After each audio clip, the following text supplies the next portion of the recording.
Hi YouTube friends, this is Elizabeth with an S, and as you can see I have my Erin Condren teacher planner here. I wanted to just do a very short video, kind of like a summation, what worked, what didn't work for me, how things turned out, what issues I had with the product, all that kind of thing. As I close the school year, which will close in 2 days, it's July 3rd, so I'm still hanging in there. So I want to very quickly go through what my setup for last school year, what worked for me, what didn't work for me, kind of to highlight why I'm changing my planning system. So first of all, I purchased the teacher planner. I also purchased the folio and basically kept it in that almost all the time unless I was physically teaching a lesson. That is because I moved around from room to room, so it just wasn't on a desk all the time. Let me zoom in a little bit and you can actually see that the cover did get quite dirty. That's the front, and the back got a bit more scratched and dirty than I would have liked. So there's that I was just not so thrilled about, but I mean, what's inside matters more, I think. So first of all, I did not use the front or the back inside dashboard in any way at all. I never had the thing open to this because I needed the inside. So I forget what these pages were, but I use that as my parent consultation log. When I meet parents, I write the kid's name down, whether it was mom or dad, and kind of just a tidbit of what we talked about. So these pages were quite useful for me. So hopefully I'll be able to figure something out in my new system. For my monthly was my personal planner. So I really just put my personal dates and things that I was doing outside of school. So that worked for me, but I couldn't manage to put projects and other things that I wanted to get involved with here. So for the planning pages, I started out, as you can see, trying to do vertical planning for each day. Now, the problem is that I don't have a Saturday or a Sunday, and the rows, I only have five rows across, so I was not able to put my form group or my homeroom. For those in America, it's kind of the same thing. So I had to create the final column for that. So it was kind of a little mishmash. So eventually, I just went horizontal because the planner is really just kind of set up for that, and I didn't like the inconsistency.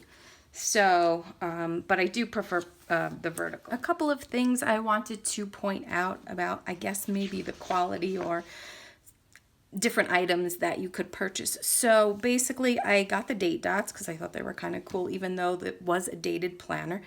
And I found that the date dots on opposite pages, the edges would like mark the opposite page. Let me zoom in and I'll show you what I mean. Okay, so right here you can see the outline of a perfect date dot circle, and that is the impression of the opposite page's date dot at in the same space. And that happened quite frequently in the planner. So while date dots are nice, I think I might go with a different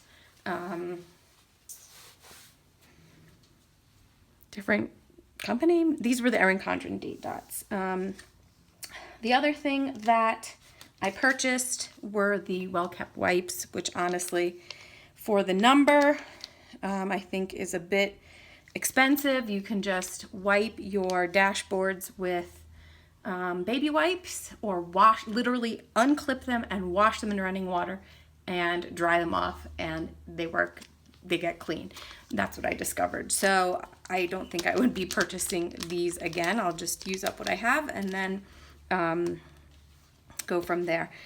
Now, this dashboard, some of you may recognize as the dashboard that had the different Post-it notes. I don't know if it was the batch that I got, but the Post-it notes really did not stick. Once you ripped them off and wrote on them, or wrote on them and ripped them off and tried to stick them somewhere, they didn't actually stick. I ended up taking them all off, throwing them away, washing this dashboard, and I just used it as a like a daily notes dashboard. So I just keep it in my monthly and our briefings every morning. I just jot things down with my markers and then rinse it and repeat for the next day. So those are just a few things about quality of stuff that maybe didn't quite work out as well as I had anticipated. Ruler, kind of by the end of things, kind of gave up. So you can see teeth are missing, falling off. And okay, I've used it quite liberally. So, and it is the end of the year. The checklist pages, I actually purchased the maximum number of checklist pages, and I did not end up using them the way that I wanted to use them, and because I had written on all of them and they made the planner quite bulky, I ended up ripping them out and throwing them away. I know people are probably horrified, but that's just what happened. Now this file pocket bit was useful. I didn't keep things in there all the time. It was just, let me tuck this thing in and I'll put it somewhere else later. I found this pocket almost completely useless because it is too short for normal paper size. What I ended up putting in here was my pouch, my plastic zip pouch. I tucked in here and I kept stickers in there. I had started putting the zip pouch with the coil clip here, but it ended up making the planner way too bulky and it just was not working for me.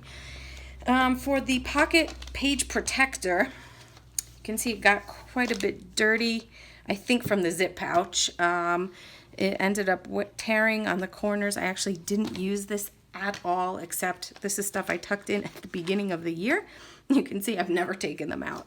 And again, I did not write on the back of the dashboard. So there's things that worked for me and things that didn't work for me. So I'm trying a different planner system, and hopefully that'll work out better. So I hope that's been short and sweet enough for you. This is Elizabeth with an S. If you like the video, please click that thumbs up button, subscribe, share. Have a great day.